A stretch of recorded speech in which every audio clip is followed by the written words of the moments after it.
जय श्री गुरुदेव दत्त. लोक मला प्रश्न करतात, दर गुरुवारी तुम्ही नारायणपूरला जाऊन करता काय?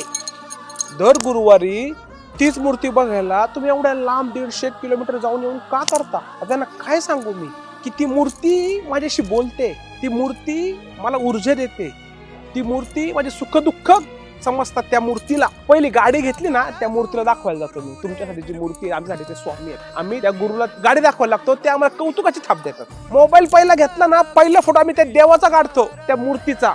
एवढे आमच्या ते जवळ आहे. बुधवार आला ना, बुधवार रात्री हे मन आहे ना तिथं जाऊन बसतं. गुरुवारी फक्त हा देह तिथं जातो. एवढ्या अडचणी येतात गुरुवारी, कामाचा व्याप, इतर कटकटी. एक वेळ तर अशी होती की आम्ही 3.5 तास चांदणी चौकात अडकलो होतो, असं वाटत परत जावं, पण तरी पण तिथे गेलो. कारण तिथे नाही गेलो ना, हे मन चुकतं. आम्हाला त्या मूर्तीत, त्या दगडात देव दिसतोय. इथं गायीमध्ये लोकांना देव दिसना. मंदिरापाशी गेलं ना, वरती बघितलं ना, आम्हाला दिसतो पुरंदर. ज्यांनी धर्मासाठी प्राण त्यागले पण धर्म नाही बदलला, त्यांचं जन्मस्थळ आहे. बघितलं ना, तिथं रक्त सळसळतं, एक ऊर्जा मिळते. ग्रामीण भाग टिकला पाहिजे, त्यामुळे तिथं गेलो ना आम्ही, शेतकऱ्याची भाजी विकत घेतो, तिथल्या हॉटेलमध्ये जेवतो. ग्रामीण भागाला व्यवसायाला चालना मिळते, नाही तर शेतकरी जमीन विकायला मोकळा असतो. त्याला चालना आपणच दिली पाहिजे. तिसरी गोष्ट, जर हे देऊळ बंद झाले ना, तर धर्म बंद होईल, आणि धर्म जर नसेल ना, तर देश बुडल. हे व्यवसाय वगैरे ना गुरुवारी नाही. गुरुवारी दत्त दत्त आणि फक्त दत्त.